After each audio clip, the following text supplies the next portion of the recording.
Dude, 2 strikes and you're out. Oh, that was very close. Okay, okay. Got a Vienna then. Or you can just type in my username in chess.com and like challenge me like that. So should be pretty easy. Okay, so we have a mainline Vienna Gambit. So black is supposed to take here. Challenge you in blitz. Yeah. Do like a 3+2 or a 5+3. Just make it unrated and with increment, please. You know what I really like for quads GNA is I really like doing jumping squats. It was by the way, this is a line you must know if you're going to play the Vienna. It's in my Vienna course. That is not a move though. Or is it? So if take bishop to d5, attacking g2 and the queen g4, that looks fine. Interesting. Yeah, I really like jumping squats. It's a thing that Bruce Lee used to do apparently. So it's supposed to be quite good for martial arts, which I obviously do. So no, I mean enjoy lower body days because the endorphins go crazy. But maybe queen e2 is more accurate, just shoring everything up. Yeah, because I think. Oh, is this an idea? What is this prep? Withering, bruv. Like, this is just my recording setup. Look. This is my screen with the chess. This is my screen with the recording. Like, that is where the chat is. So, shut up. Damn, my opponent has brought out some prep that I've never seen before. Never ever seen this. I think I'm just losing a rook. I don't think there's anything I can do about it. That's nuts. Yeah, withering, I'm not cheating. Honestly. Why would I bother? What have I got to gain? Most of my channel is me explaining thought processes. Like, I got nothing to win by cheating. I think I'm just completely lost here, actually. So, I don't see how I survive.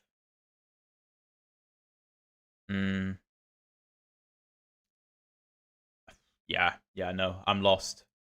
I'm going to resign that. I'm just going to check the analysis because I've never ever seen that line before with bishop to e6. So I assume I'm not able to take the pawn. I guess that's the point. Withering IQ, absolutely. So, yeah, I've never seen bishop e6. Okay, so after takes,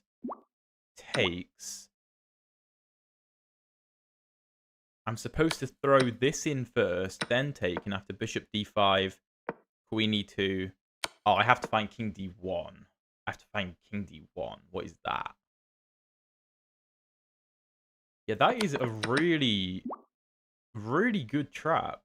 I assume the majority of people fall for that because it looks like taking is actually fine-ish, but I have to find king d1, which I'm just never gonna find. That's not natural whatsoever. So, yeah, very nice trap. Very nice trap. Yeah, GNA. It's great for sports application. I used to do BJJ and MMA, but it's just bodybuilding for me now. Yeah, if you literally just want size, then sure, that's not necessary. But it's good for explosive power. Let's go Nick. Let's go. See if we can get a Caro going.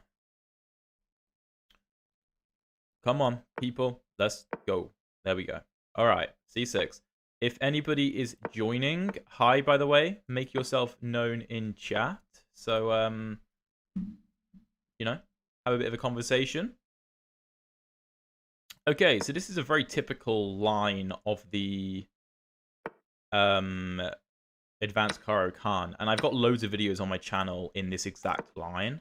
I consider this to be pretty good for black.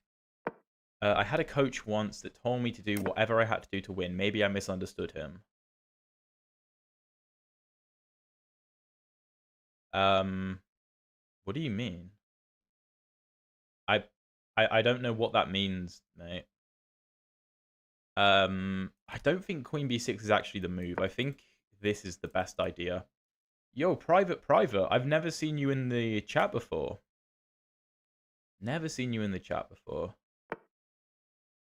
Okay. Yeah, let's go knight to f5. Apply pressure to d4. Okay, my opponent takes. Cool. Yeah, so the knight was going to get snapped off at some point. Then h3. Well, I think we just take and then take. And this is why this line is so good, because it's really, really hard to defend the d4 pawn. Because I've got pressure via c6, pressure via f5, pressure on the knight on f3. It's really difficult to defend. I assume my opponent's going to go for a maneuver into a6, but I think I probably have queen to c8 to counter that. So I could go bishop c5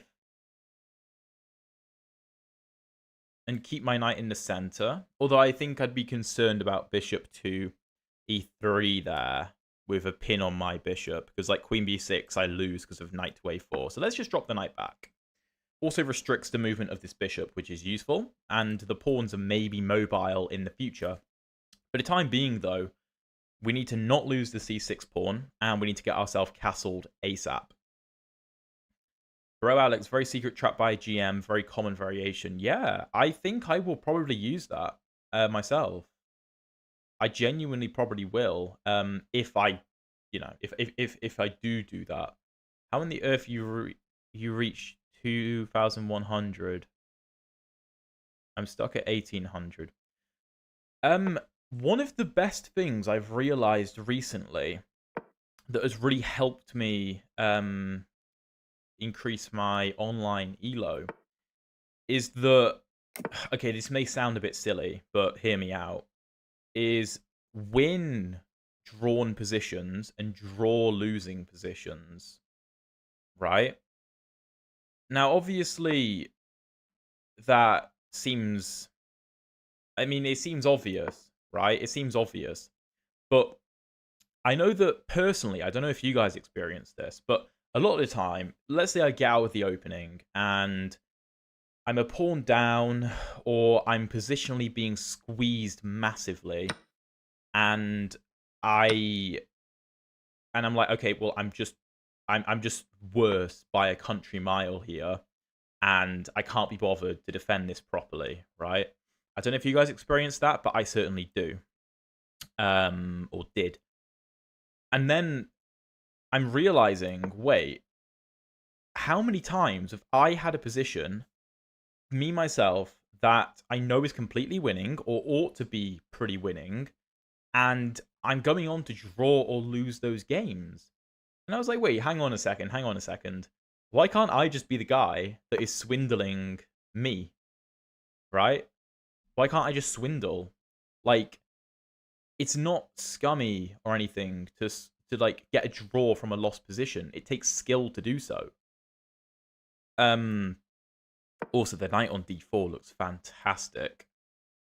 And then as I've been playing online Blitz recently, I've been very aware when I've been getting into bad positions. Also, I think I'm winning now. When I've been getting into bad positions, I've been like, okay, let's draw this, right? Or I'll get, like, let's say, you know, the puzzle that I put on my channel. I think the last puzzle I posted was like basically a dead equal endgame, and I said there's one way for black to try and push for an advantage. If you don't know what I'm referencing, you can go take a look at the position. And basically the move was g5, which is the move I found to give the light squared bishop a retreat to g6. And I went on to win that game, even though, you know, it was dead equal position. But I put pressure on more and more. And that kind of, like, turning losses into draws and turning draws into victories they add up and they take skill. It takes skill to do that. It takes persistence to do that. I think a lot of it is mentality and like gathering yourself, like, you know, from a bad position, being like, right, we're going to draw this position. We're going to create some kind of counterplay. We're going to swindle something here. And that will really help you increase your elo. So I know that was a very long, drawn-out explanation, Batman, but I hope that that is useful for you. Literally just, yeah, send me a challenge. Send me a challenge. All right, let me catch up with the chat quickly, because I went off on a bit of a tangent there. Learned about the knight and bishop checkmate 5 years ago. I thought I'd never learn it. Now I'm doing it in 30 seconds after studying for 15 hours yesterday.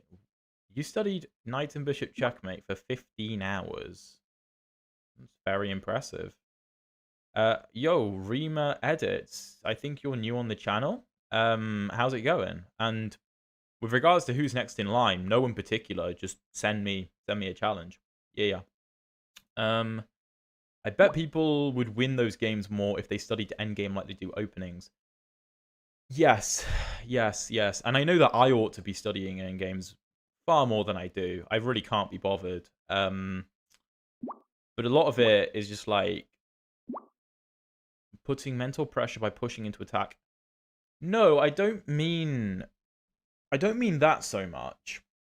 I mean, let's say you have a worse position, or okay, let's say we have an equal position, right? In a game,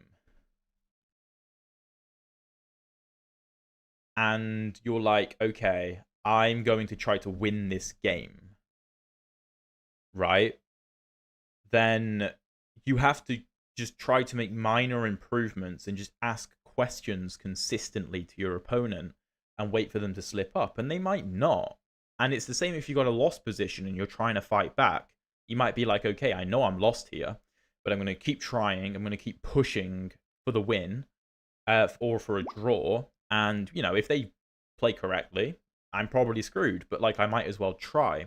I think the video I uploaded today was one of those yeah, it was actually. If you haven't seen it yet, it's quite a good video. If I remember correctly, because I've recorded quite a few in advance, the video I uploaded today, we went into an endgame which was pretty much dead equal, but I just kept pushing and pushing and pushing, and eventually my opponent made a few mistakes, and that was it. And he was, you know, a 1900-ish player, so yeah, I mean, it's very doable at every rating level. I mean, look at Magnus. That's what he does to people.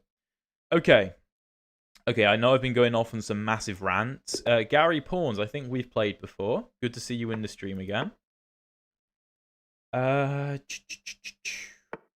What do you do when you get titled? What do you mean? Do you mean what would I do if I get titled? Is that the question? A3. Okay, I went to a chess cafe recently where someone actually played A3 against me. Not in this exact position. They played knight to F3 first, but he basically told me A5 is the best move against it. So it is the best move. Although I played a very tricky like E6 Queen H4 thing against him. Oh, tilt. Oh, sorry. No, I misread that. What do you do when you get tilted? I stop playing. Or I try to stop playing. Okay, if take... No, I don't want to give up this pawn. So, I think I may have to go e6, even though I really don't want to. I could push the pawn and attack the knight, but the knight on b5 looks really good because I don't have a good way to kick it out. And if I move my e-pawn, the knight will come into d6, and it will be, you know, bad news. So I think I maybe have to play the move e6 and be resigned to the fact that my bishop sucks. Yeah, okay, this is very interesting. This is very interesting. I have this in like pretty cool Queen H4 move, but I think I'm going to save that. I think for the time being, I might take. If knight b6, rook b8. Maybe my opponent wants to play b4, so that after takes, he doesn't hang the rook. I heard one Gary quote related to what you're saying. If you can create 10 or more threats for your opponent is going to blunder eventually. Yeah, absolutely. Agreed. Agreed. No, I'm actually going to go queen h4. I think that that's a testing move. I think it's a testing move. Maybe my opponent could have gone for knight to b5 and tried to get into d6. But I suppose if knight b5, then I take on e5, and you don't have enough support to do that. So, yeah, worth noting that. But queen h4, I think, is quite good because we put pressure on a lot of different things in the white position. We set up potential tactics. And if the white knight jumps in, then bishop c5 seems to win the game. Because we threaten checkmate in 1. And if you go g3, attacking my queen, and you're attacking my rook, then I think I have queen to e4 check. And there's no way to block the check whilst attacking my queen unless you play queen e2, in which case I trade the queens and then take the knight. If you have to check 10 blunders every piece when you calculate, you're going to need a couple of hours. Maybe that's why over the board means more than whatever this is.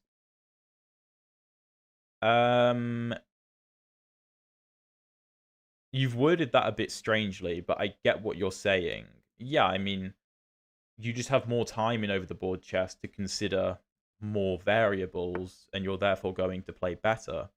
Yeah, I think this just loses because of bishop c5. I did say queen h4 was a tricky move because you have to also bear in mind that I was attacking the knight here. Now, I actually thought that my opponent might play c3, preparing the move b4 and giving the knight some defense, but that isn't even necessarily a good move. Maybe even like c4, I'm not sure. What about bishop to e3? In which position? In which position?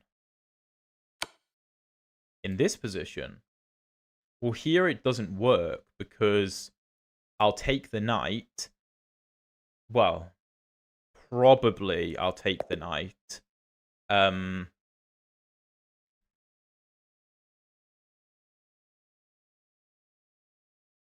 Guy with the Russian name, I think. Just my username is down here, or there's a link down below. Please keep the challenges unrated with increment. So yeah, you mentioned bishop to e3. Do you mean after queen to h4? Apparently I'm losing here, by the way. Apparently it's plus 1.9. What time control? Just blitz with increment. This is interesting. So after a3, I should just take the pawn. Okay. So a5 is not good because of the move knight c3. e6, knight a4 seems to be main line. Queen h4 is not. Taking is better, and if knight to b6... Oh, no? I have to go rook a7. Okay. But with the line I went for, queen h4, what was the move? I thought c3 was pretty strong. Bishop e3 here loses because you just lose the knight. Ah, okay, it was my suggestion of c4. That's the move the computer likes. Very interesting. I mean, practically, this is still difficult for white to convert, but yeah. Okay, cool. Interesting. Good game. Okay, let's go Coach Happy Chess. Let's go. All right. What's he going to play? This is the system I like to play against d4, going c6. Because we don't commit to anything just yet. Okay, knight to f3. I'm going to go knight to f6. Again, I want to wait till I play the move d5. Because now I can play what I'm dubbing the Centurion system with queen to b6. Which is literally just trying to apply pressure to the b2 pawn. It's kind of supposed to be a counter to the London, and the win rates from these positions are really good. Knight bd2 is a move. It is a bit risky to take the pawn. However, knight to... Don't teach. The guy I'm playing said don't teach the viewers anti-London. I think I can just take though. I think that's fine because like I mean rook b1. I don't see why I can't just take on a2. So this should be no issue. Okay, I think d6 is the idea because we don't want to allow e5 and we're basically going to play it kind of like a perk, like a check perk. Okay. Interesting. Is my queen trapped? Is my queen trapped? Here. She actually might be. No way. So maybe after e4, I had to go queen to b6 and just get out of there. I'm getting hit with all kinds of all kinds of opening traps here. Oh no, I think I'm okay. Yeah, no, I can give a check here, and then I get the a4 square.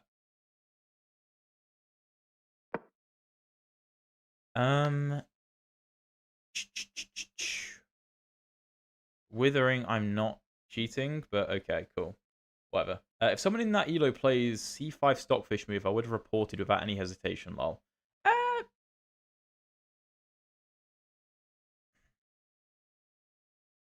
I mean, I don't know.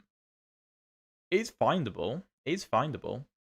My opponent's saying that c3 was better for him here. c3. Oh, and if take, then bishop to d2. Yeah, that probably does trap the queen. If c3, if queen to b5, the issue is that there's knight to d6 check, and the bishop opens up the attack. Okay, a3. I think I probably have to play b5 to give my queen escape squares. So I'm going to do that, just so I have an escape route. E4 is hanging, which I think I might take, to be honest. I maybe could have taken on the previous move, but okay, yeah. Knight goes to b2, so I don't have time to take. Viv, I am doing very well. How are you? Yeah, I mean, this is still very uncomfortable, though. Still very uncomfortable. So, yeah, I think I probably should have gotten my queen out of there a little bit quicker, but this is how you learn, isn't it? Okay, let's get my bishop developed and get ourselves castled. I am expecting the move a4 at some point. Also, my opponent definitely playing better than 800 would suggest. Definitely. Playing very well. Oh, he's a chess coach? How is he 800 rated then? Oh. Well, that explains it. That explains it. Having so much trust issues with opening today because of so much traps. Wait, what do you mean?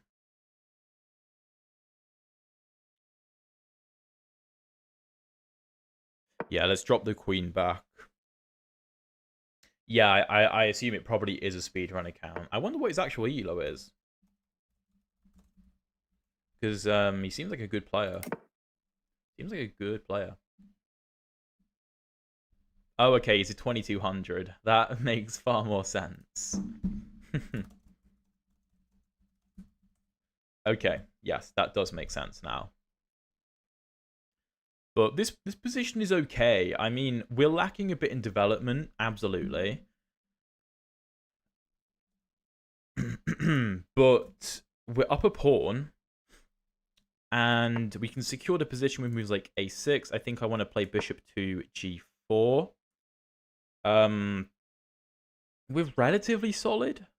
Relatively. Okay, let's take. If we take here, he has to take with the knight. Because if he takes with the bishop, then he loses the knight. But okay. Let's go knight b to d7. So, okay, e5. Yeah, that's a bit scary looking. Bit scary looking. So, how... Oh, no, I'm talking with him in the game chat. I'm talking with him in the game chat. Oof.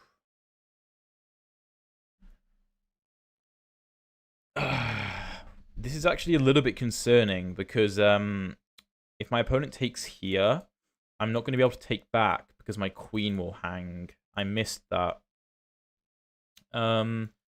If I take knight to e8, take. I suppose I can take that, so that's not the end of the world.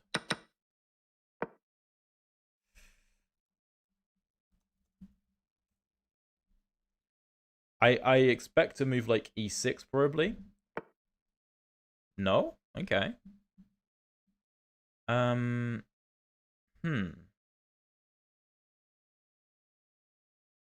most likely have to take this while I can. Because again, this is not good. I'm still up a pawn, but it's not comfortable. I also want to play the move e6 because I don't want my opponent to play e6, which should hopefully mean that the e5 pawn remains a target. This kind of a maneuver would be lovely. Okay, that's fine. I don't mind that. Let's try and do this.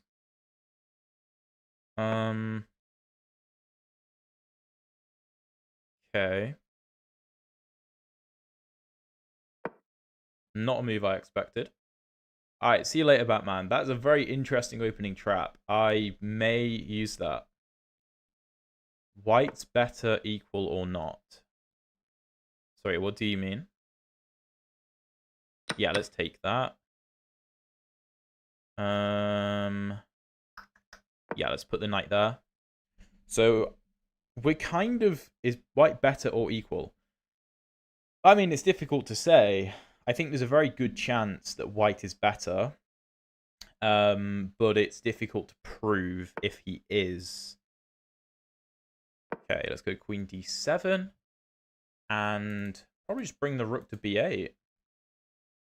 I haven't watched Kramnik's video. We have good pressure on the e5 pawn, which is quite useful. My knight is blocking... He's not an 800 rated player. He's 2200. Okay, yeah, so now he stops this, which is very annoying. Maybe I have to go for a trade. Probably. Because otherwise I have no way out. So let's do that. And now we're prepared for rook b8. Also, my queen can now utilize the c7 square to be able to watch e5, c6, b7, and b8 at the same time, which looks like a really good square. c6 is definitely weak. However, my knight's doing a good job of making it difficult for white to properly target that square. Rook b3 is a great move. If I take, then the queen takes. Okay. Maybe rook b6. Because I'm preparing to double up to force white to make a decision. Or if white takes me, then I'll take back with the a pawn. I'll connect my pawns, and then they become much easier to defend. Some of these moves can be seen at 13, 1500 too. Yeah, of course.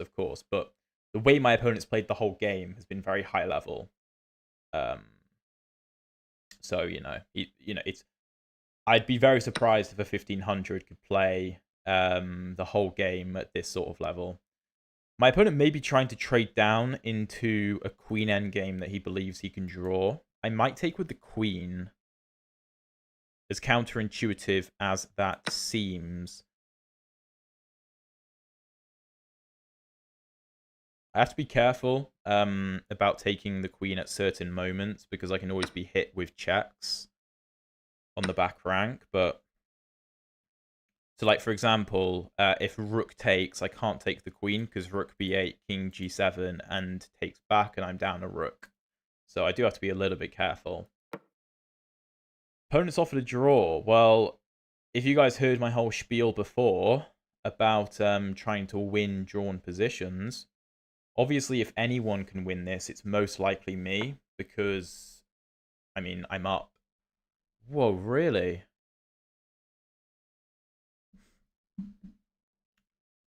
Take.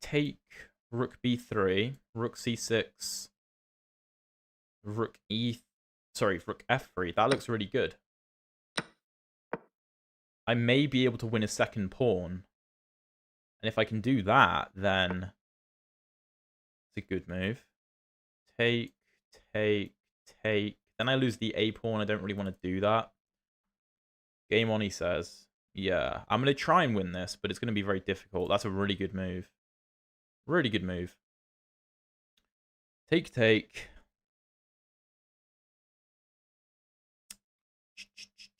He has rook a6. That's the issue. If I can trade the rooks, yeah, obviously I will be winning, but it's very difficult to do that. Okay, let's go rook b6 for the time being. Let's try and claim that, okay, I'm up a pawn, and his pawn structure sucks, right? He's also got to be concerned about rook to a6, holding on to this pawn and attacking this pawn. I would, of course, happily trade these pawns, because I would get an outside passed pawn. So that would be good for me. So let's go rook a6. Maybe I've rushed that decision, but he can still flag. Will we have increments? So probably not. And now I'm going to try and bring my king over to the defense of the pawn. If I can get the king over here, then this rook can go and do other things, and I can try and convert.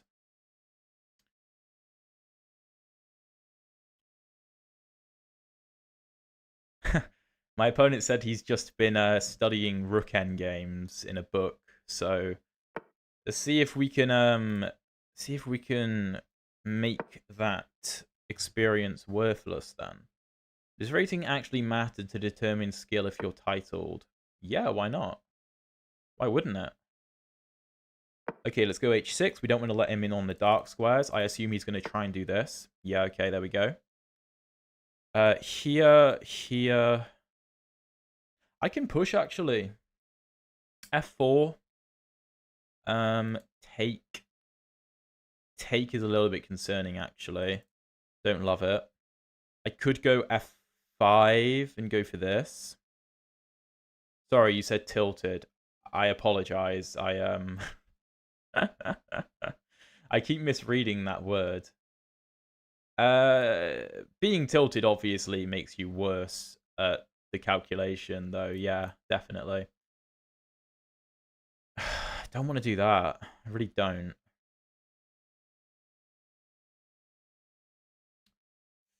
h5, g5, rook a5, f4.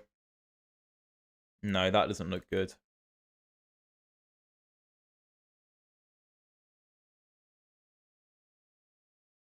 How are we going to do this? f5 looks natural. So I'm going to go f5. I don't love this move.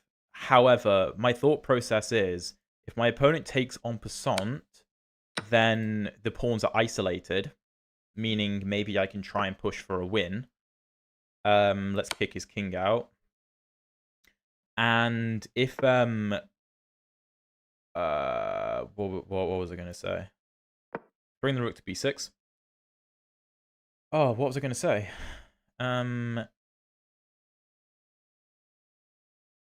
Yeah, the pawns are just isolated. And obviously, sorry, if he hadn't have taken en passant, he would have had to move his king back, and then I could bring my king in. So my pawns are a little bit split, which I don't love, but like I can live with it. I think this is good for me. Let's give a check. You're just getting flagged. No, I've got increment. It's fine. Don't worry. Let's do this. I'll trade my c pawn for the a pawn. I said that before. This would be a huge mistake because I'll start pushing my c pawn. That's a good move. Again, he's finding a lot of good moves. But that does look a little bit dubious. Little bit dubious. Okay. Let's push the c pawn.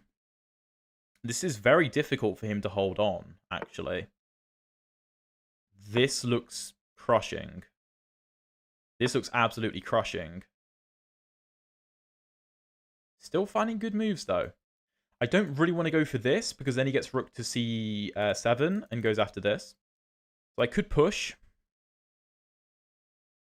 You could still try and invade though. Let's think. C4, rook C5. Yeah, let's do that. Let's do that. Maybe I could have gone for it straight away. I don't know. Okay, let's do this.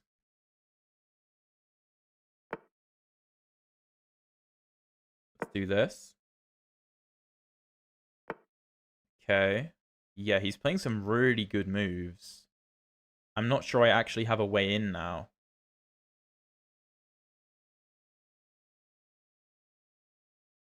I think he's drawn this. Because my rook is a little bit stuck. Or is it? Is it? Okay.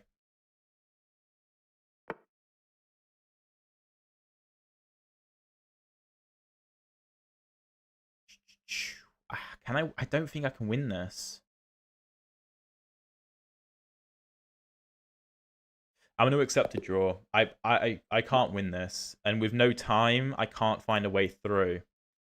I mean, I'm better, but only slightly. I am winning here. Yeah.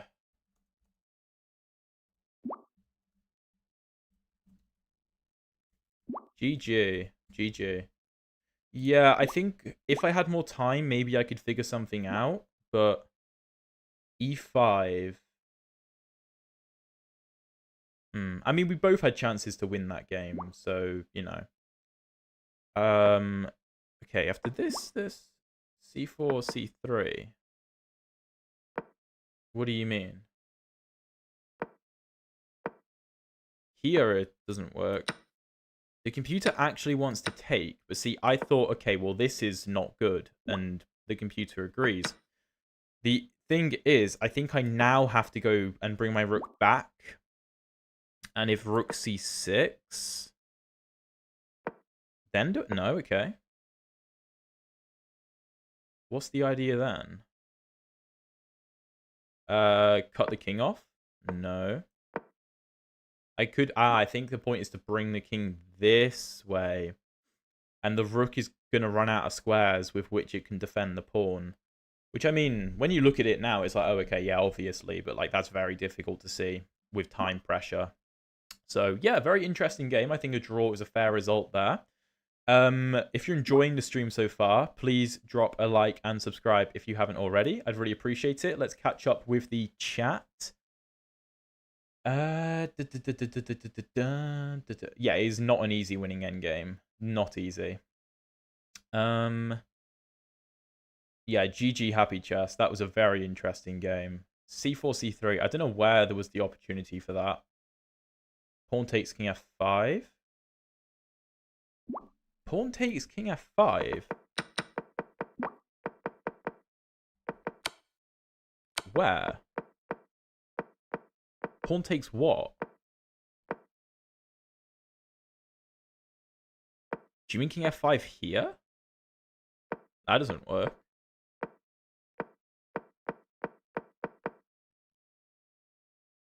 Yeah, I have no idea what you mean, sorry. No idea what you mean. Yeah, it was a very, very good game. Rook takes, then you take on a6. After rook a5.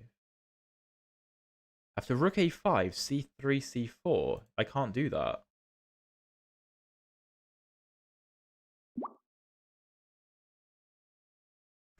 Well, no content for you, Happy Chess. Only content for me. Okay. Let's get the next game. Okay, Sasha takes on chess. But can you take on the Caro-Kann? That's the question. Alright. Got knight f3. I'm expecting the two knights. There we go. Let's go knight to f6. Okay, so this is a very important line in the Caro-Kann. Because if you don't know this queen d5 line, the alternative is knight d7. The line is pretty tough in my opinion, though. Dark Talks, I don't know where you've got that idea from. Because after bishop c4, knight to f6, knight to e5, you can't take the queen because of mate on f7. So you have to play the move e6 to block off the diagonal, and then the queen will retreat. And the issue is your bishop just gets completely stuck, right? So it's not a particularly good line. So therefore, I play the move queen to d5. Which, if white trades with me, then I think black is mildly... Okay, not better. It's equal, really. It's just equal. But you get a game. The majority of white players, however, will try to move the queen away to avoid a queen trade. But there are many ways for black to force a queen trade, especially with utilizing the fact that queen e6 comes with check. So queen d5 is the best move, and I do have some videos on my channel in this line because it's very important to know.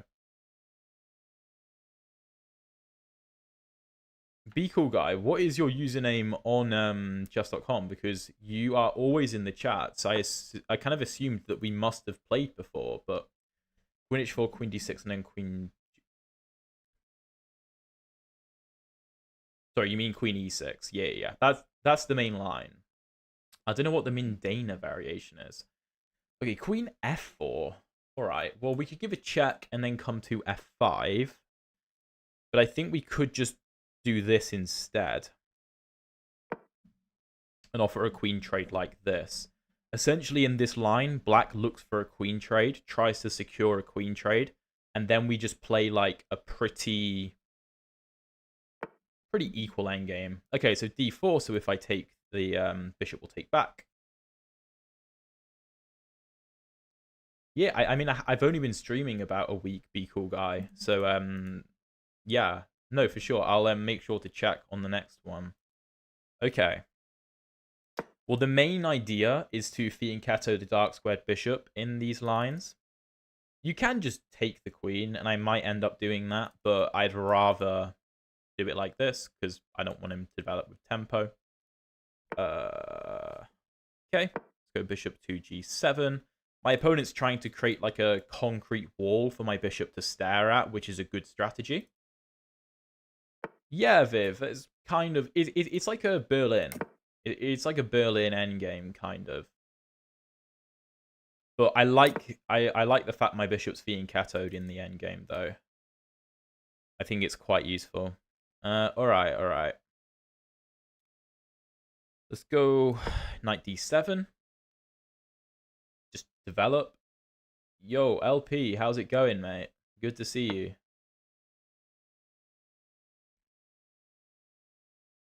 What?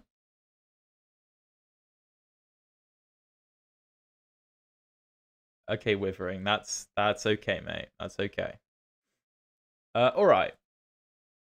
Alright, what are we doing here? What are we doing? Well, if we take... I have to deal with the e7 pawn being under attack. And if I go e6, then I mean... my bishop's just stuck. So, yeah, I don't know. I could go for this, I suppose. And then play for c5. Actually, I quite like that idea. I like that idea. Yeah, no, we'll do that. We'll do that. So we'll go e6, b6, bishop b7, c5. I think that's quite good. And if we need to improvise, so let's say bishop to e4 gets played, preventing b6 because the pawn hangs, then I can just throw in a move like knight to f6, so that's not a problem. I'm not saying this is necessarily the best plan in this position, but I've said in a few videos recently that, like, you don't need to come up with the best plan in a middle game. I'd say this is a late middle game, but you just need a plan, and this is the plan I choose. So, yeah, we're going to go for it. We're going to go for it. And the thing is, I'm willing to bet that, I'm willing to bet my opponent doesn't have a plan. Okay, yeah, bishop b7. I'm ready to do this, so that's fine. And then I can do, well, maybe rook c8 first and then c5. Bro is a team, the first team. 5 people's involving me. We arrived first, and I got the best performance of third chessboard with 4 out of 5 rounds. That is really good. Really, really good. What kind of a tournament was that? Yeah, I bet you are. That's awesome. Yeah, this is a pretty comfortable position, I think. I quite like this. We certainly lack a little bit of space, sure, but we've got pawn breaks ready. It's clear where I want to put the rooks, I think. Got the bishop pair. Okay, that's a good move.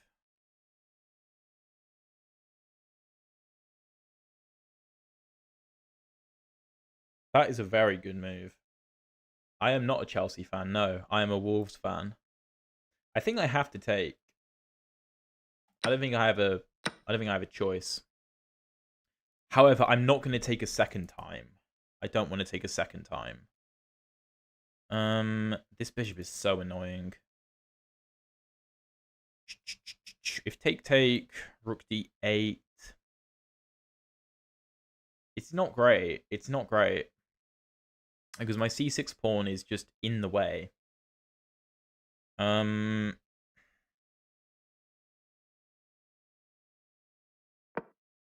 everyone see the pieces vibrate? Do you mean just like me hovering and just like moving the pieces, or actually vibrating? Provincial tournament in my area that serves to qualify for the regionals and the nationals. Damn, that's really cool. Love that. Okay, h3. Now, the move h3, there's nothing wrong with it, but it indicates to me that my opponent doesn't really know what he's doing. As in, he doesn't know how to improve his position further, which is fair enough, because, I mean, it's not clear how white improves further. Now, I would think moves like this are quite nice, and yes, h3 is perfectly fine. Are other people seeing the pieces shake? Or, like, vibrate? What time control do you recommend? For what? Are you planning to do chess psychology videos? Maybe more. Maybe. Okay, now I'm going to go rook d7. So the bishop is now defended. I can't... Well, no, I can grow a beard, but I hate the way I look with a beard. Hate it. Okay, let's go rook c to d8. The threat should be obvious. How much do I squat? What is my max squat? I think it's like 140-ish, but that was over a year ago. I don't really max out particularly. So, yeah. About 140, maybe a bit more. In kilos, obviously. Evan, maybe play less chess games, my guy. Maybe play fewer chess games.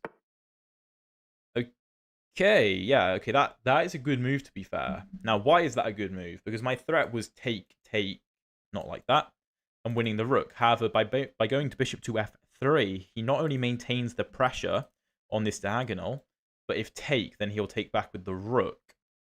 So it's a very, very good move.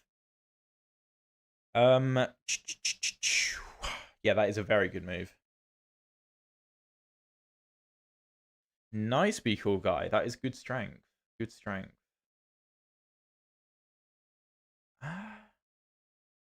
This is tough. This is tough. My problem is, if c5, take, that's just a bad endgame. Yeah, f4 probably was a good move, actually. Although, can't I... If f4... Doesn't f6 just trap the bishop, though? I think that's the problem. Yeah, f6. Yeah, c5, take. Oh, wait. If take, can I take this bishop first? Ooh. Okay, that might work. So c5. If he takes this bishop, then I take here, and then I'm probably winning. So c5, he takes this bishop. I take this bishop. He can't take with the pawn. If he retreats his bishop... Oh, no, he can just retreat the bishop, though. Then we have opposite-colored bishops. So I don't really want to do that. Opposite-colored bishops. I'm not really going to be able to win that, am I? What are you on about? I take his rook. He's not going to do that, so my stream's about 25 seconds late. That's probably fine. It is a dead boring game, I agree. I agree. Okay. What we're going to do is we're going to be a little bit adventurous. And this may not look very adventurous, but I would argue it is. This looks good. Train your back, build muscle. Who is Elad? There's someone new in the chat. Oh, yeah, it is.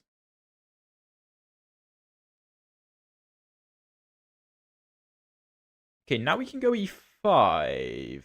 Now we can go e5. Real Minds, I'm trying to find the best moves. Like, I'm not just playing moves for the sake of it. I'm trying to find the best moves possible so I can win.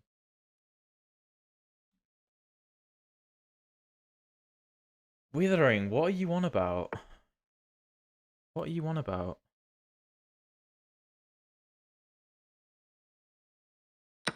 Okay, I think I'm just... No, c5, he trades on b7, so... I think this is good, though. Okay, yeah. Alright, so now I can try and push for something here. It may still be a dead draw, but I'll try my best. Yeah, I will review the game a bit. That's a good move. This pawn basically can't be defended. Because if I advance it, I'll lose the bishop. So I think I have to invade.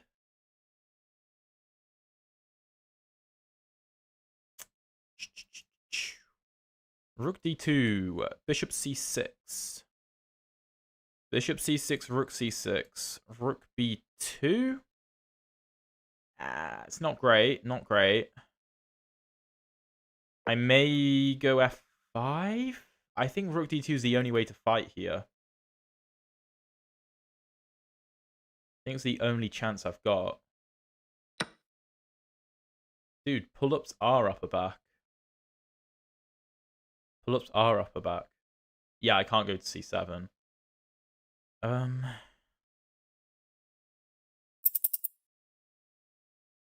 Maybe I could have gone for this. That might have been a better move.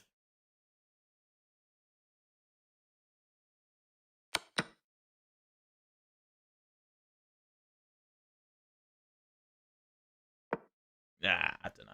This not a fun position, really. I need to try and get my bishop out as well. This is most likely a draw. In which case my opponent will have played very well, but again, we'll try and push for something if possible. Okay? Drop the king back. What do you mean, Withering? How many people are playing chess? Chess is ridiculously popular.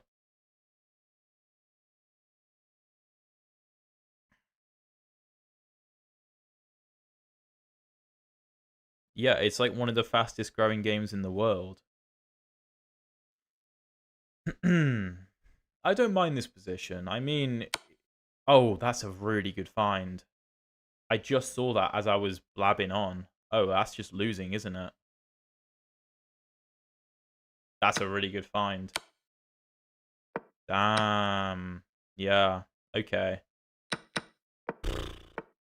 Haha. Not a good day to be Chess Centurion. No, I mean, this is just completely losing. Completely losing. I can try. No, I don't. I don't have any way to draw this. No, no chance. Yeah. No, I can resign this. Really? So I guess that was just the mistake. Was taking. Yeah, I mean it's dead equal otherwise. That's a good find actually. I wanted to play the move bishop to d4, but that doesn't work just now. Should I have taken? And then what?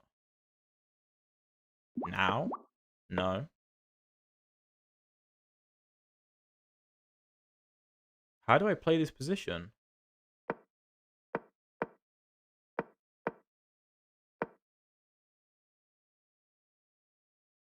Good game, mate. Good game. Oh, I just take with the bishop. Ah. No, that makes a lot of sense. Okay. I also thought that I probably should have played bishop to h6 in this position.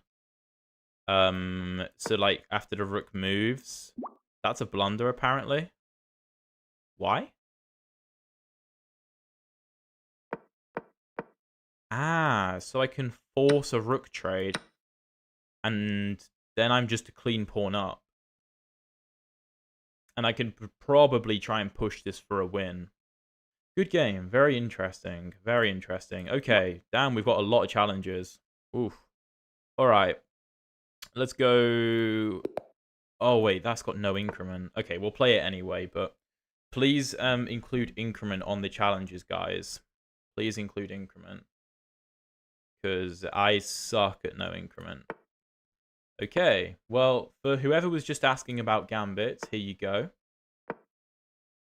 Yeah, Viv, just blitz games with increment, mate. Okay, so knight to e2 is the move. Intending to put the knight on g3. And then we're going to go knight c3, we're going to go queen e2, and we're going to go after the e4 pawn. I'm not seeing your challenge, Be Cool Guy. I don't know why. Okay, let's go h4.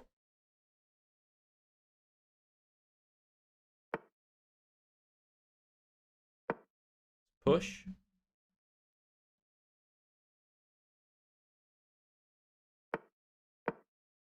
And yeah, this has no increment on it, so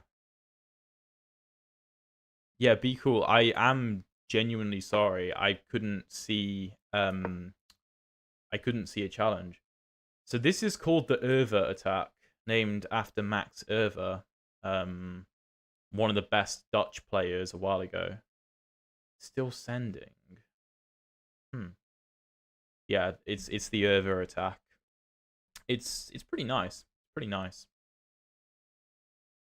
So the idea is that we're going to win back this pawn, and we're going to have a very strong bishop sitting on this diagonal. We also have good kingside pressure, particularly with the h pawn so far advanced up the board, and our bishop targeting the g7 square. Okay, my opponent trades off the knights. See, now it's difficult for black to develop, though, because if bishop to e7, then I can just take on g7.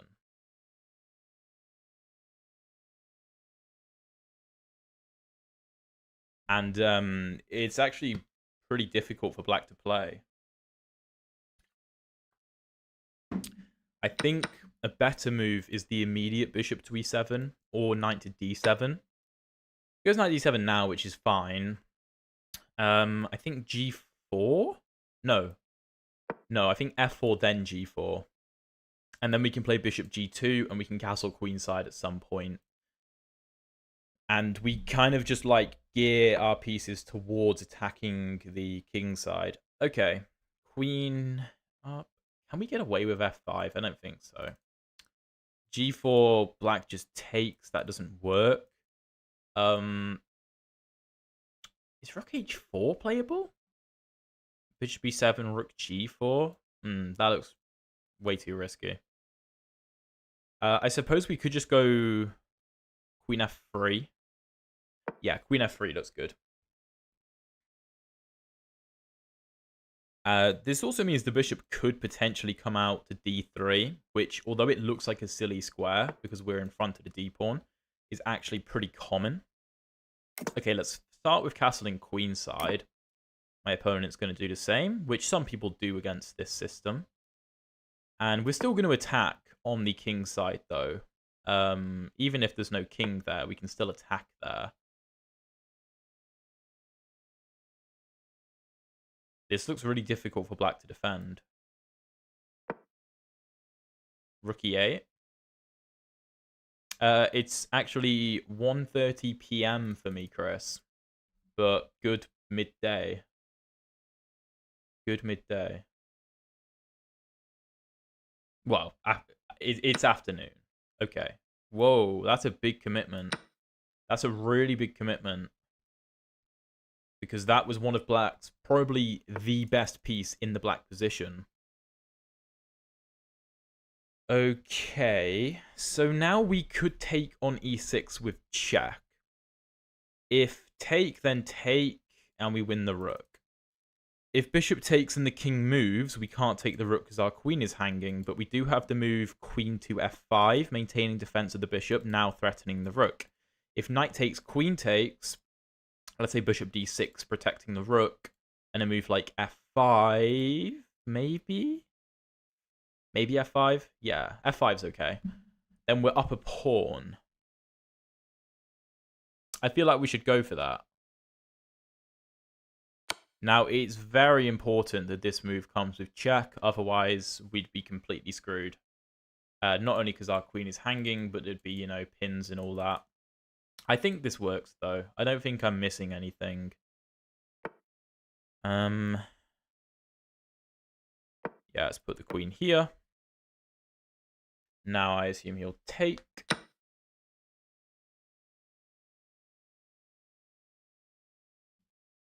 And I have a lot of Indian viewers. I mean, chess is just ridiculously popular in India, so it makes sense. Withering, I've like never played golf, so I have no idea. I could not tell you. So, okay, I could go for f5. I could go for g5, which looks like a more fun move. Looks more fun.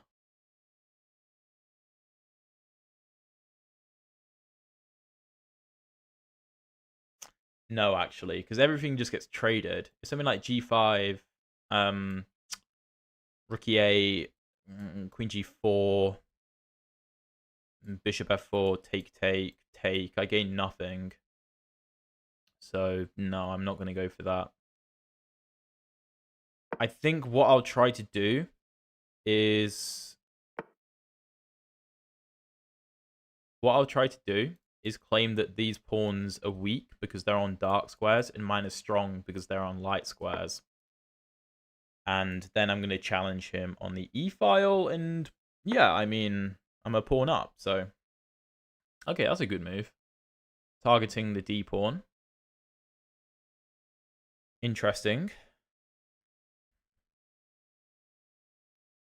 So I'd love to play rook e1, but take, take, and then bishop takes d2, and I'm losing. So I can't do that. I do have eyes on the bishop, though. So I suppose I could just attack it. I assume he'll go to g5. Yeah, okay. Then... I can't really move the king because he'll just take. Take, rook d1, bishop back to g5. And I mean, I don't really have anything worth doing there. I could go rook to f2 to defend this. However, I can't play rook to e1 because I have no support. I think bishop c3 is probably the way to go to defend the d2 pawn.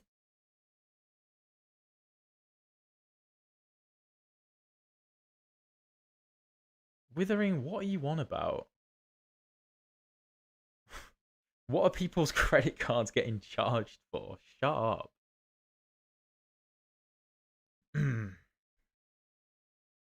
Oh, Mandara. Yeah, nice. Yeah, I think bishop c3 is probably the only real move that makes sense. And then, yeah, let's challenge the rook. If we get this trade, that's pretty good news. That's pretty good news for us, because then we can try and dominate the e-file. And the d-pawn is well defended, so that's not a problem. This is looking pretty good. Queen h2, really? Really, really? Okay. Oh, I mean, it's obviously going after the pawn. I can give a check, but it doesn't really do anything. Yeah, I think I've beaten a couple of IMs. Withering, honestly. I think I'm just going to go queen e2, offer a queen trade, which should benefit me. Oh my god, I just realized there's no increment. I forgot. Oh my god. Why did I agree to this time format, bruv? Let's invade.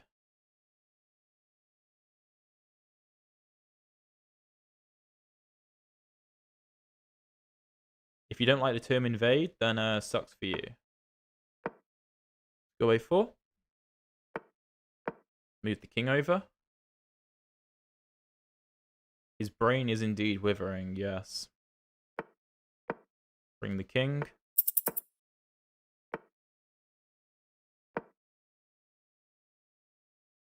I shouldn't have allowed that. That's fine. Check. Bring the king up. Check. Check.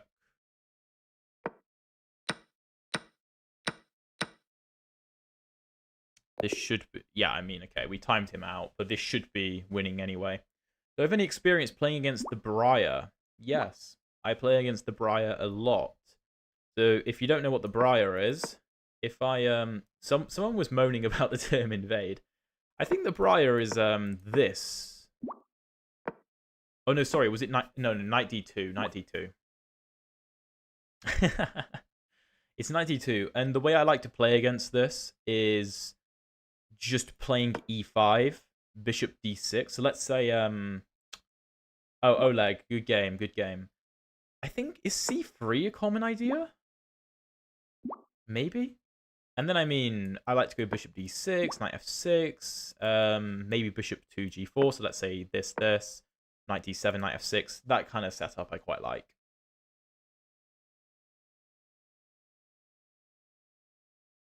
What?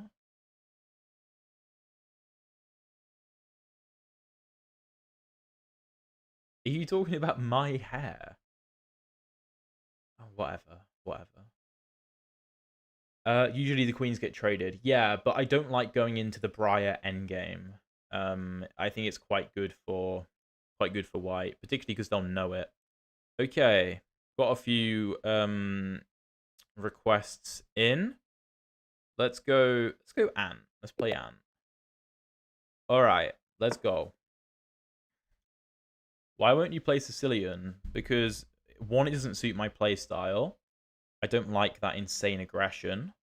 Two, I don't know the theory, and I don't want to have to learn all of the different lines. So, yeah. Therefore, I don't play the Sicilian. Dude, if you're going to challenge me, you can't abort the game. Can't abort the game. Okay, he sent me a rematch. All right.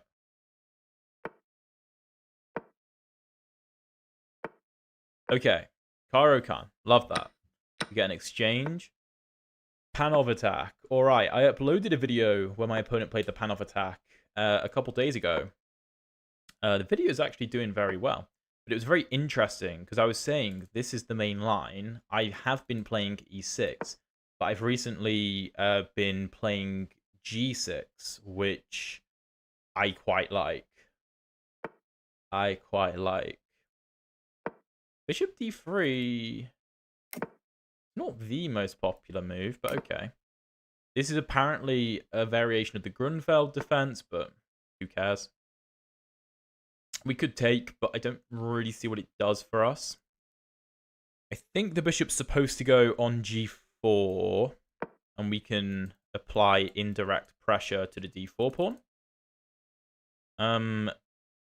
We have to be careful about the e7 pawn being potentially weak, but I think we can just put it on e6.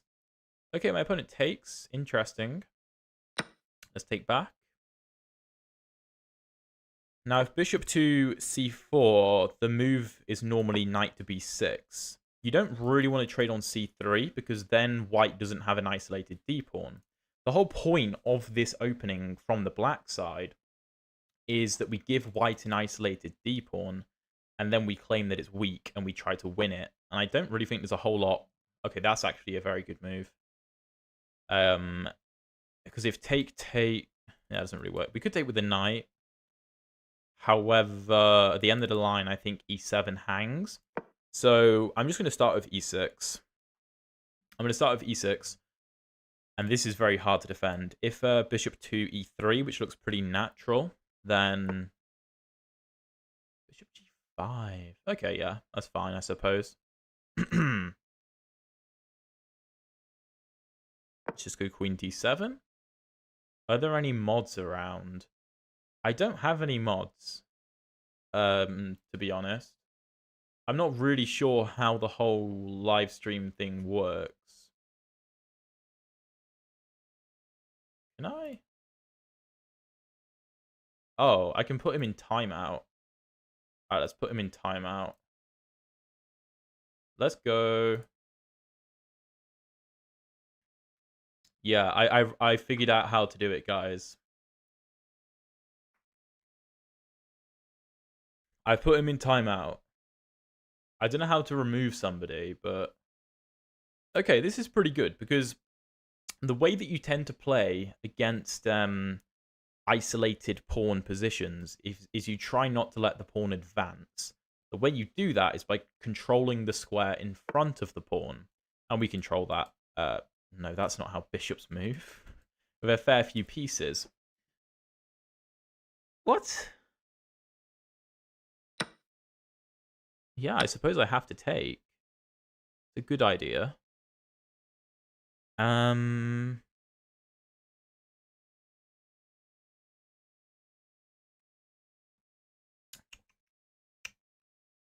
Okay, let's take like this, I think. This bishop's really annoying. My opponent's done a good job of getting that pawn to e5. That, yes. Okay, yeah. I apologize for not getting rid of him earlier, to be fair. That's on me.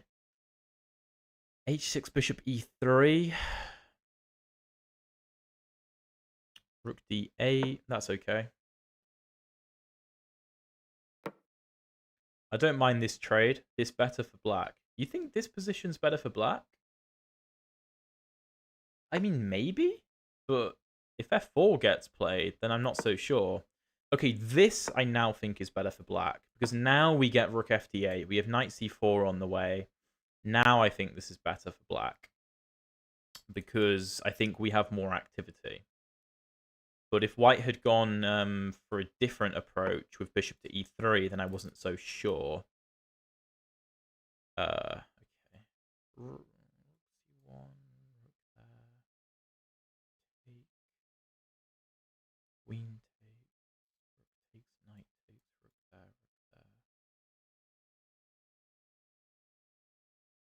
We have one.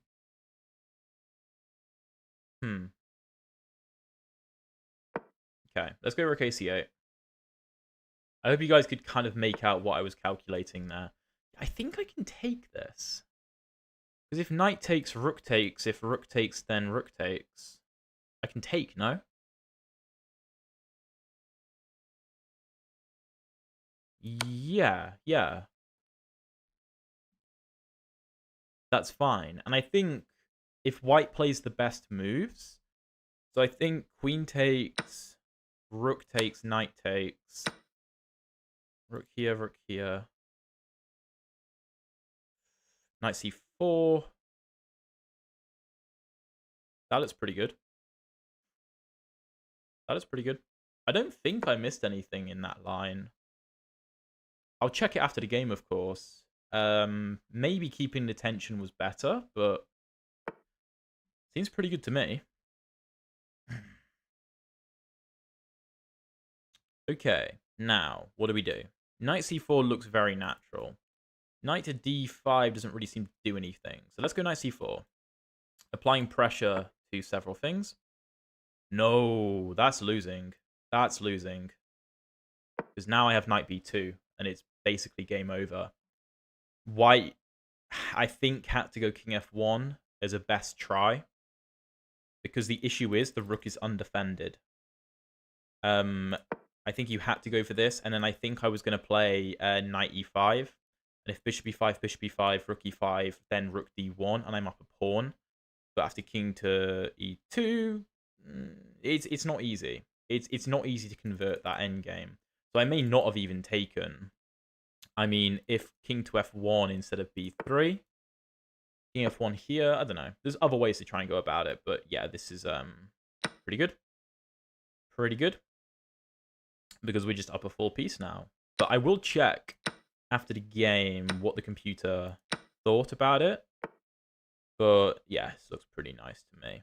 Okay, let's just go pawn hunting. We're up a clean piece for nothing. As in, white gets nothing. Yeah, this is a nice move. Hopefully you can see why. We're attacking this pawn, and if the pawn advances, then we have knight to d2 check, and we pick up the b3 pawn. So let's make sure our knight doesn't get trapped. The only thing we've got to be careful of, probably put it on the d5 square, right?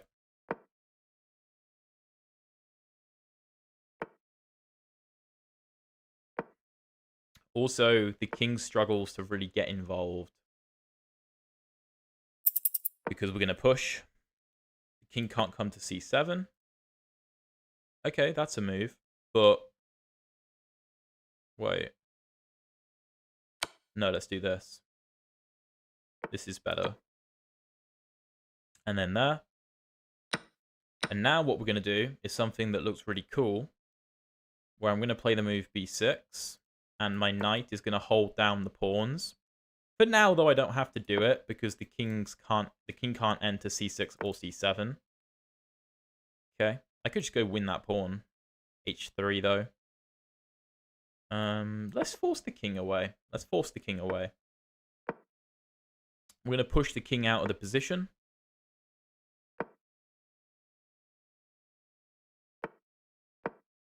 Keep pushing. Let's go b5. Keep pushing the king. The knight controls useful squares. And now, obviously, it's easy enough to win. The reason I liked putting the knight on d5 in that position and trading the bishops in the way I did is because there's just no way for white to do anything. And it makes the conversion easier. So, okay, GG. I wanted to check. So, the computer does prefer the black position here by a relatively significant margin. Taking was not good. This is better. Why? Oh, do I take here instead? And if knight takes, then take, and then take. Interesting. But okay, we go for this. And yeah, it's equal, but I thought bishop to h4 was a bit inaccurate, which it is. This is not the best move, though. Taking is better, and then rook d8. Okay. Queen c2, rook c8, and yeah, so I kind of set a trap there because rook d1 looks like the best move, but yes, taking is better. You can't take with the knight because I take here, and after takes, then it's mate. So, yeah, my opponent goes for this. I thought king f1 in this position was the best move. Computer agrees with me. And then I can go for this. But I thought maybe it's hard to convert. Although maybe I can do this. No, that's losing. Oh, the king picks up the pawn. It would have been difficult, basically. But anyway, good game. Good game. All right. Let's make sure we're including increment on these challenges, please, guys. Make sure we're including increment. Okay, Viv, let's go. Let's go. The time format is 5 plus 10. I don't think I've ever seen that time format before. Okay, we're going to get another Erva attack with bishop to b2. Black accepts the gambit. Going to go knight e2. And this is a very good line because there's no bishop to f5 because our knight covers that square preemptively. g6. Okay, well now I just take. And you can't take because you lose your rook. But now I can take. Okay, take. Take. Do I want to give away my dark square bishop? Don't know. Do I? Do I? Do I? I think so. I think I'm going to do it. And we're going to see what happens. Because it looks interesting. Let's just go knight c3. Let's go queen f3. Rook e8, bishop e2. That's fine. Let's castle queenside.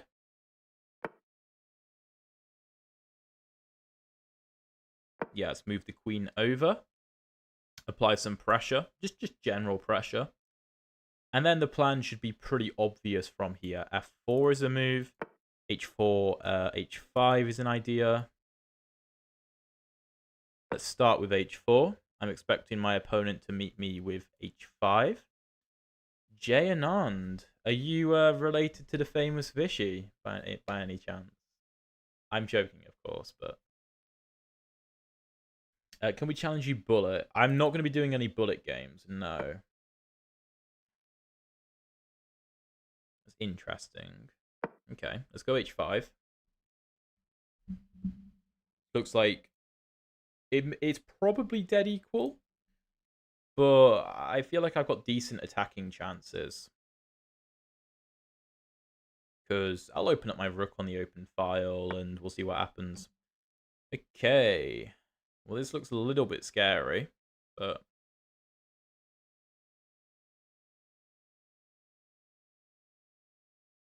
that looks okay. Let's take. I might throw in d4. The knight is defended by the queen, by the way. Okay. Go f4, but...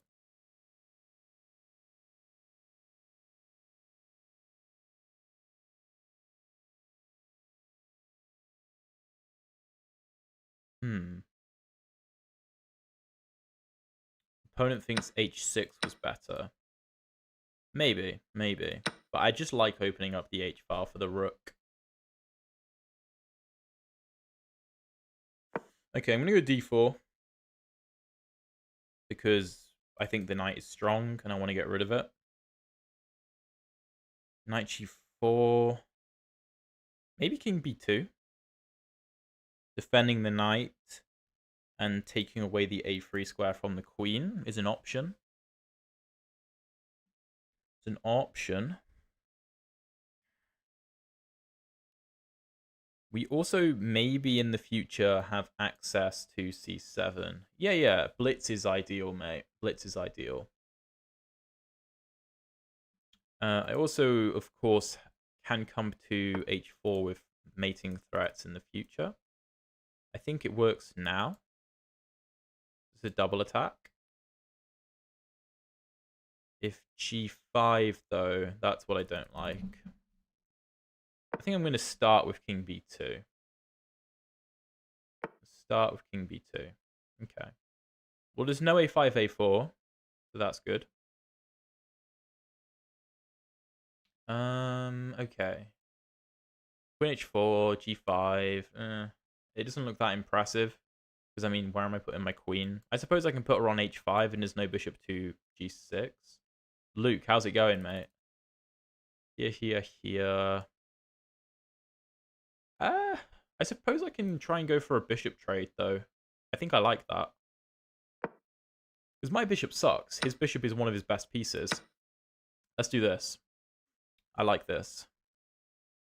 This is good. And now, black doesn't really have an attack. I can also bring my knight to e4 now, because that square's just opened up, because the bishop no longer controls it. That could be a useful square. Okay. Well, I assume the plan is a5, a4. But now I can just do this. There is knight to g5, but I just go f4. So, I don't know if there's better moves, but it's just a clear winning of a pawn. So,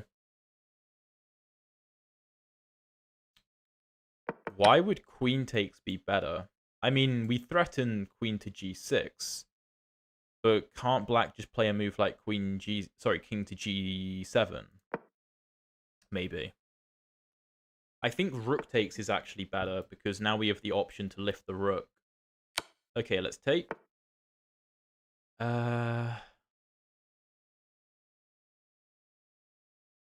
Okay. There's G4 for a start. There's also rook to H3, threatening take, knight here, here, and here, which is mate. We could even consider the move knight to E4, which looks good, but we're not actually threatening this because the knight controls that square. Taking on C6 doesn't seem to make any sense. Rook takes H5, I assume you mean. I don't actually see what we accomplished there. I think rook G3 might be the best move. Why is rook H4 the best? Rook H5 good? What am I missing? You just want to put the other rook on H3? If rook G3... Oh, I suppose this. So it's kind of the same as what I'm doing, but reversed. But, oh no, well now I just take here. So that's fine. If the king moves back, then we'll just take on H8. And if the rook is taken, then we'll just go queen G7 mate. So that's not a problem.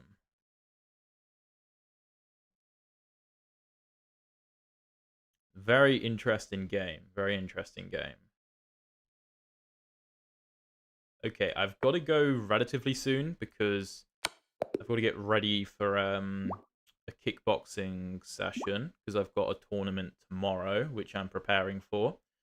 GG Viv. GG. Yo, is rook H5 immediately better then? Nah, computer prefers my move. Unlucky, lads. Unlucky. Computer prefers my move. I mean, you could probably take first and go rook G3. I mean, I don't see how you defend unless you go rook to G8, which, like, is clearly winning. Yeah, I mean, it's obviously winning, but, like, I don't know. Rook G3 just looked unstoppable to me. But, yeah, mate in 7, apparently. Anyway, good game. Let's get into the next game. I think I'll do, like, 1 or 2 more, and then I've got to go. Let's go Jack Buckley, a fellow 2004 man. I can pre-move C6, of course. Karo Khan, love that. Okay. Let's get the Tartakower. Cheers, Luke. Well, knight to F3 is... I wouldn't call it wrong, but it's like maybe could come back to bite white. Because, okay, bishops don't move like that. Bishop G4 can be quite an effective pin because it's difficult for white to break the pin. Because there's also no knight to bring to D2 to defend the knight. So, yeah, this looks like a promising position. Okay, bishop D3. Let's throw in a check first because it's always useful. Now, a lot of the time you can play bishop to F4. However, queen D2 is a pretty good way to stop that from being particularly effective. We don't really want to take and allow the F-pawn to take because, to be honest, that just helps white center in a lot of cases. In sometimes maybe it's a good thing to go for, but like here I don't think so. So effectively, we just have really good pressure on the on this diagonal, and we have good pressure on the E file, and you know we'll try and make something happen. Okay, let's go knight to D7. We can play queen to C7 at some point as well, threatening bishop takes H2, because if knight takes, then we win the queen. So white will most likely, well, white will have to play H3 to stop that. Let's go queen C7. This is very standard.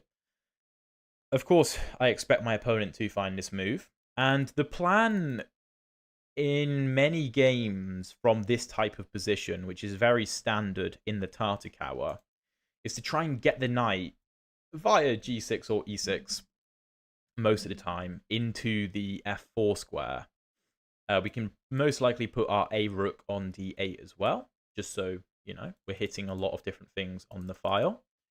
And yeah, try and get our knight into f4, which is typically just a very good square to attack. A lot of the time, white will try to attack the f5 square, but typically that's with the knight coming to e2, and then the knight coming to g3, and then the knight coming into f5, which is probably a better way for white to play the position than putting the knight on f3. You might be saying that, you know, this whole maneuver takes ages, and yeah, it's true, but also time isn't that big of a deal, because it's not like there's loads of crazy attacking stuff going on that requires your pieces to move quickly. Like, this is more of a maneuvering position. And yes, pawn cube indeed. If g4 bishop to g6, we could maybe get a pawn cube, which is actually quite a good structure, to be fair. Takes his bishop via rook. Wait, what?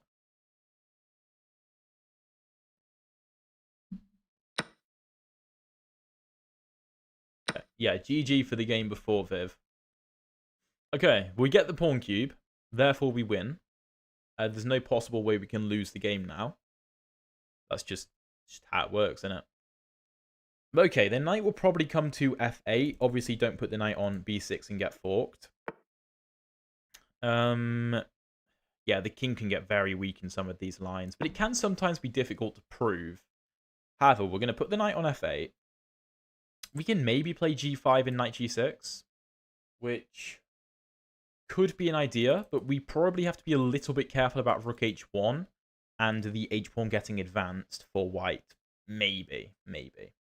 Is fianchetto setup still viable in the Erva attack? Not really. I'm sure you can play it, but it's better to put the bishop on e7 and the other knight on d7 most of the time. That's kind of the way to play against it. I know it looks good to challenge my bishop by, you know, also fianchettoing, and it might be fine, but I'd say just knight d7, bishop e7 is far easier. But obviously it's partially down to taste. Okay. Queen b3, sure. I don't see the point of taking. We could go rook to d8, which looks like a good move. What are the plan behind c5 and d5? What do you mean? What do you mean? If rook here... Take. Do you mean the white pawns in the center? Is that what you mean? If I just castle queenside, then can I draw? Maybe. Depends. I mean, we saw a couple games ago that Black ended up losing his e-pawn after doing that. Because we still have good kingside pressure. Okay. I think knight e6 is what I like. I think I like knight e6. Okay, Madara is also on the money. I think that's a good move. Of course, now if bishop takes, I can take with the knight, and my queen remains defending b7, so that's fine. Even though the white king looks very weak, you know, it's not 100% clear how we take advantage of it immediately. There may not be a way to, like, crush the white position straight away, but we can certainly try to apply pressure. I also do really want to bring this rook to d8 and try and freeze the pawn on d4, because it's essentially a backwards pawn. Now, white might try to push d5, but I think he probably has to be a little bit careful. Probably has to be a little bit careful about doing that. Next time, I'll just play c5 to force you to attack. You mean you'll play the Sicilian? Yeah. Go for it. Go for it. I love facing the Sicilian. And I'm sure you know what I'm going to play. So be my guest.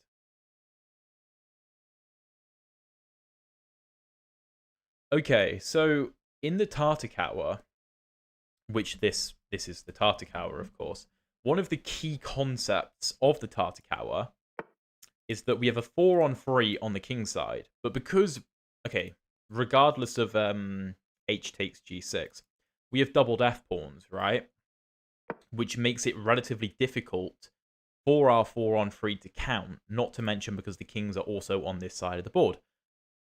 Therefore, white essentially tries to claim advantage through the fact he has a 4-on-3 on the queen side, except the white 4-on-3 is far more mobile than the black 4-on-3. The issue is, the main way to try and create a passed pawn is to time d5 well and get d5 in, where most of the time it's better for black to push c5 and allow the protected passed pawn and just blockade it.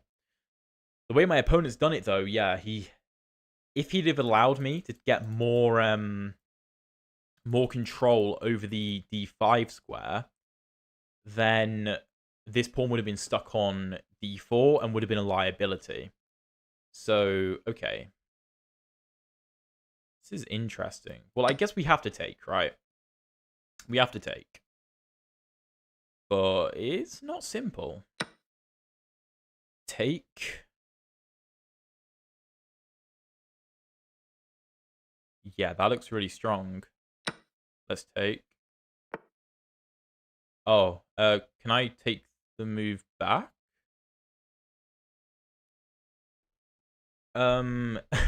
Wait.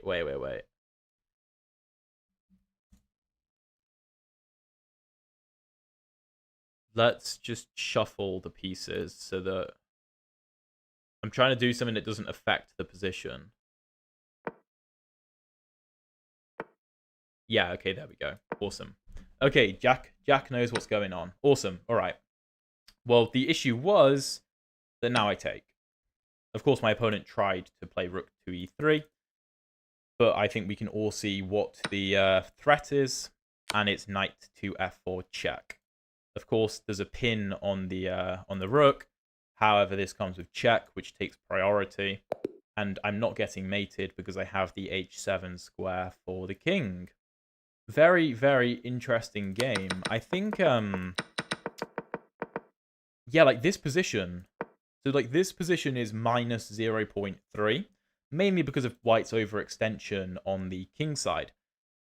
However, after c5 is played, the evaluation goes to -1 because the pawns aren't supposed to be like this. The way to try to get through the to try to convert the queenside 4-on-3 into a passed pawn is to be patient. Yeah, maybe you throw these pawns up the board as well, but d5 tends to be the ultimate goal. So yeah, it's c5. It's not really a great positional idea. In fairness, though, my opponent did a decent job of executing d5 anyway, but it didn't quite work. Now, I thought that white had to take with the f pawn, maybe, or maybe take on d8 first and after take then take with the f pawn, or maybe with the queen. And I thought that we had good winning chances because we just win the c5 pawn. As I said, with the pawns on d4 and c5, the pawns are just kind of weak. So I can probably go a pawn up in most positions. Of course, well, I suppose now you can actually take with the rook because now there's no fork.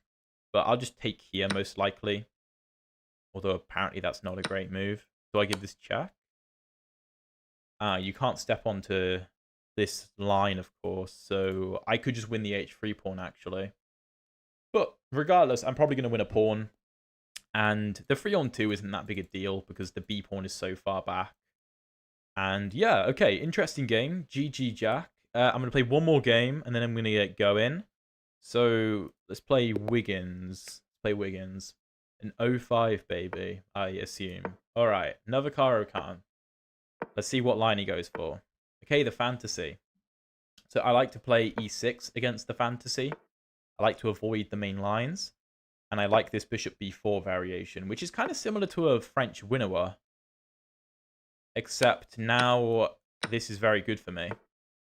Oh no, I actually got caught in some opening prep recently in this line. So I've got to be really careful. No, this is opening prep. Oh, what's the move? Knight f6 was wrong. I think that's the move I played. I think e5 might be the move. Might be e5. One of my recent streams, somebody played this line against me, and I think I drew the game. Or I maybe won the game, but the opening was really, really scary. I think e5 is a move. Yeah, I don't know. Knight g5. Okay. All right.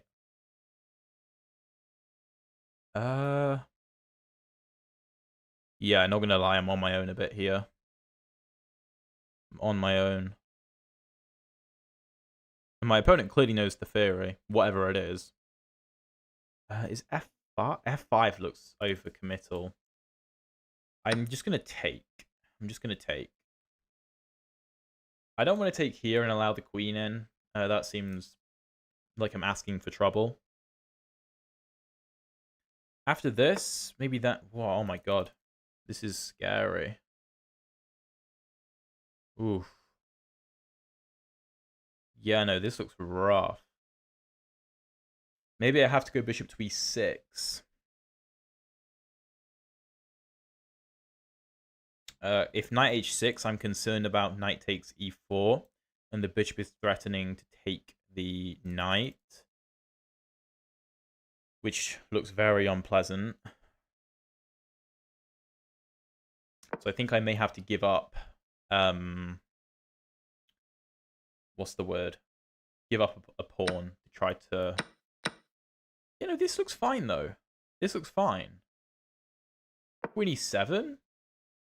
This looks good. I like this position. I'm still up a pawn, but, like, this is such a hilarious configuration of pawns. The analysis... I'll do a brief analysis after the game is done. And I want to check to see whether my approach was good or not, because this is the second time I've seen this gambit. So I've gone from never seeing it before to seeing it like twice in 2 streams.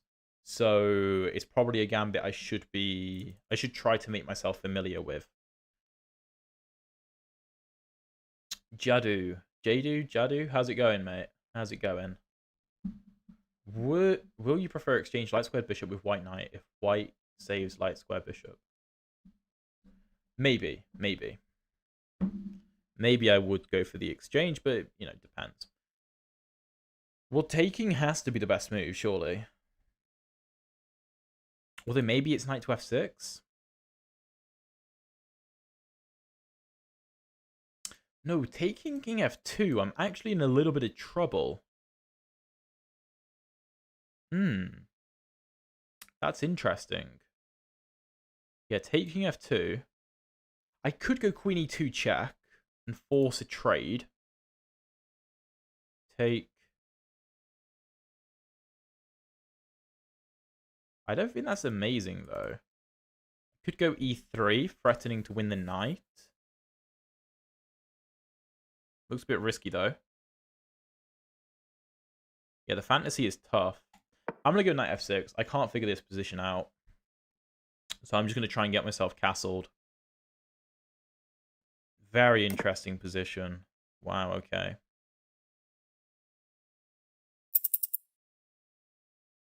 Let's just get castled. I don't know the theory, and I don't want to get myself into some kind of trap.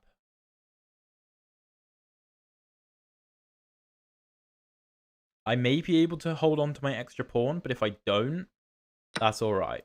That's all right. Okay, let's take here.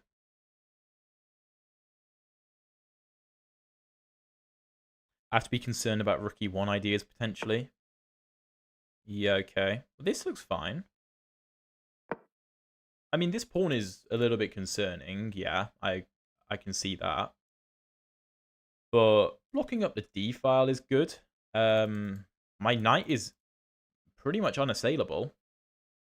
Viv, I think I'm going to go after this game, so not this stream, sorry. Okay. Let's take. Okay. What's the idea? What's the idea? The knight just has to retreat, no? Or go to e6.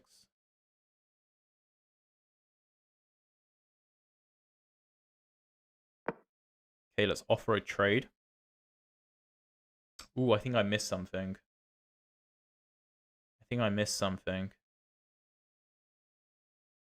Although I'm not sure if I had an option. What did I miss?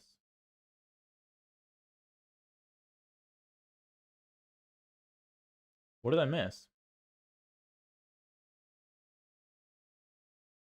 Well, okay, I've got 7 seconds, so I've got to focus.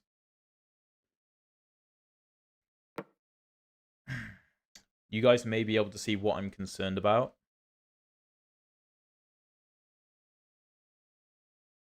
But my c3 pawn is actually a big asset. Whoa. Okay, well, I've got to take.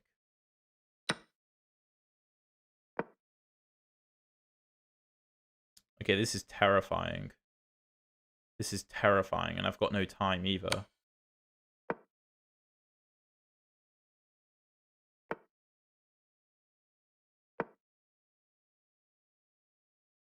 This looks really bad. This is covered, though. This is really bad. I've got no time. And I'm up a piece, but you wouldn't know it.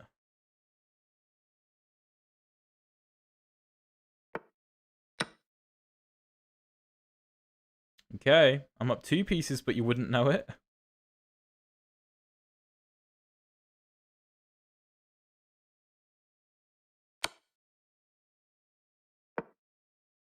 I think I have to be lost.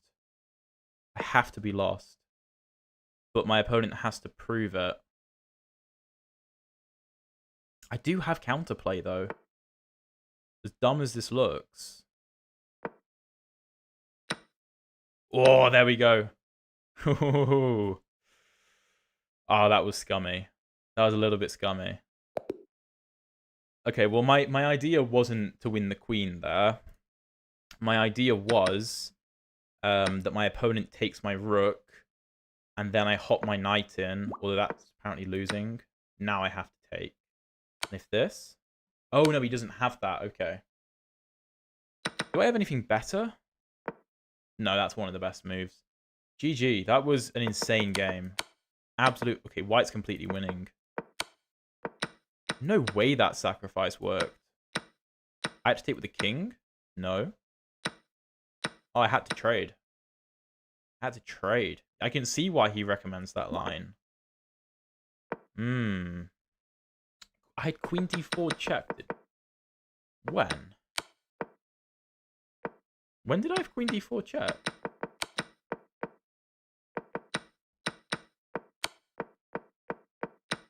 My queen never had access to... You mean my opponent had queen d4 check? True, yeah.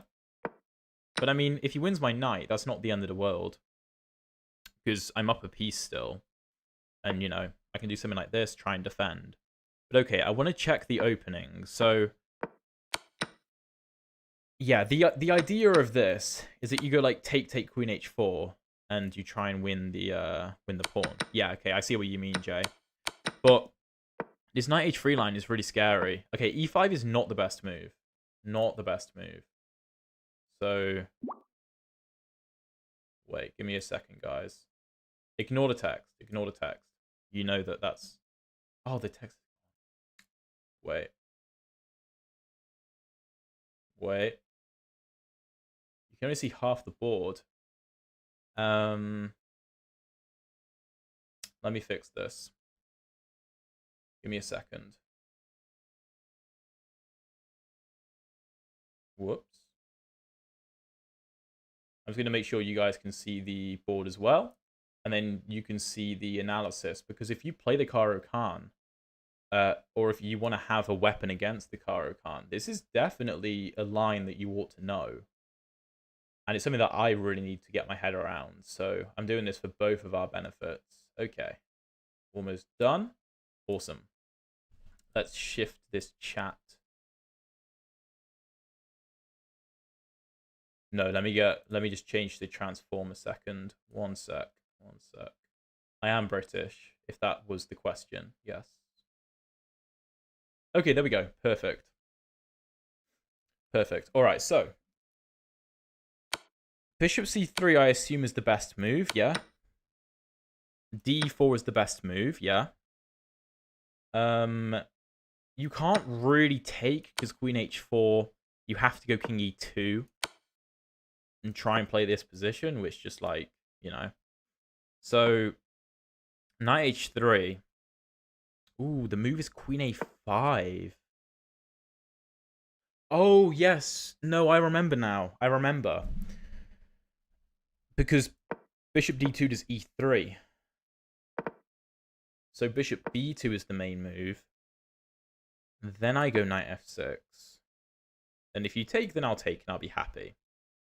So, oh, apparently I won't because of bishop d3. And now I go e5.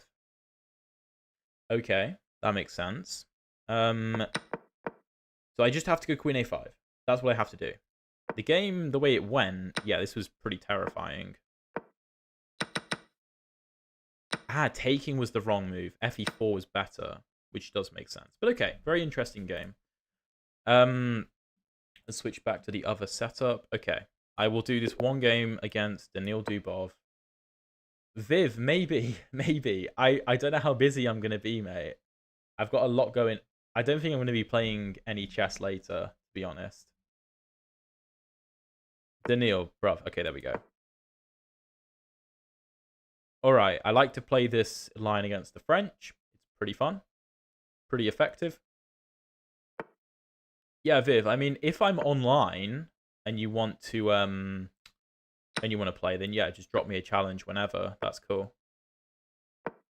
We go. Yeah, castle queenside is the move.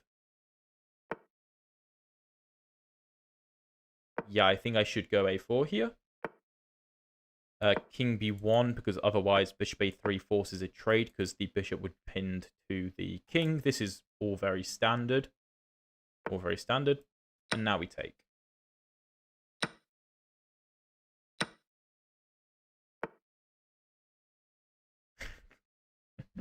I'll definitely consider that, mate. Yeah. This is an interesting line. Well, the first move that comes to mind is bishop d3, just defending my queen. I could avoid the queen trade, though. I'm a little bit... Oh, no, b5 can't be played. Taking doesn't seem to make any sense. You know what? I'm going to do this. I'm going to do this. I'm going to try and win this. Start with f4. I think f4 is quite an important move. I maybe should have taken the knight, but whatever. Because we're locking down the e5 square. Let's go d4 as well. Really lock down the d5 square. Because f6, of course, was played to block my bishop out. But now I'm going to try and use it against my opponent. Of course, taking the knight would make no sense. Okay, let's go bishop c4. Now we're going to try and expose the e6 square. If bishop 2, c6, well, then we just win the pawn with check. So let's bring the rooks. I probably want to go g3 and prepare knight e5 at some point, maybe. Or even knight g5, actually, might be quite strong. c6. Okay, you do have a square for your knight, so you're not getting trapped just. However, I don't really see... Oh, no, that was the idea. Okay, that makes sense. I could win this pawn. Here, here, here, here, here, here, here. That doesn't look that good. Doesn't look that impressive. What else can we go for? g3 looks good. I'm going to play g3. I suppose c6 does support the knight, which is good. However, this bishop is the worst bishop I've ever seen. Like, ever. So, that's a pro. Also, why didn't I just do that? I couldn't tell you. And now my opponent defends it. But now I can do this. I could take here, but again, the rook just comes over. So, no, let's just win a pawn. And we have the bishop pair too, which hopefully we can make we can make it be known. But yeah, pawn up, that's good.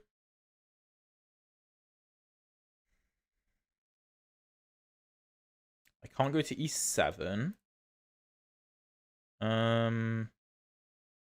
Okay, how are we going to do this? The knight probably wants to come to g4, which is fine. It can go to g4. Let's double up. Oh no, it wants to come here. Okay.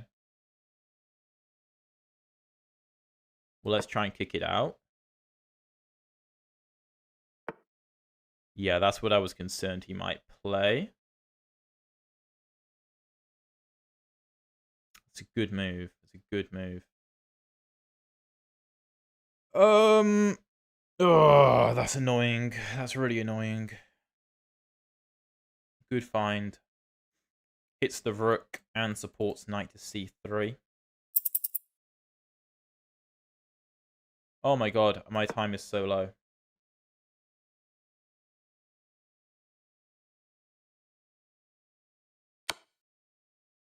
Oh, there's no increment. Why is there no increment? Dude.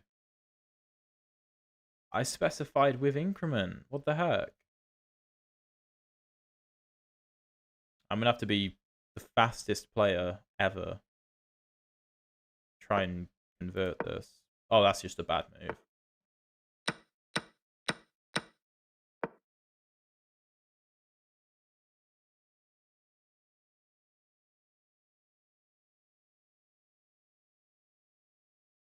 I've got no time, so not much I can do. Like, this is probably a winning position, but I don't have the time to convert it.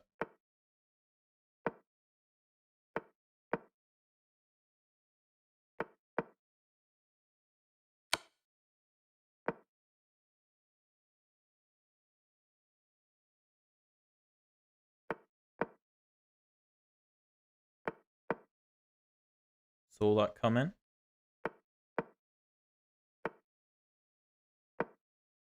Yeah, this is probably winning, but like, honestly.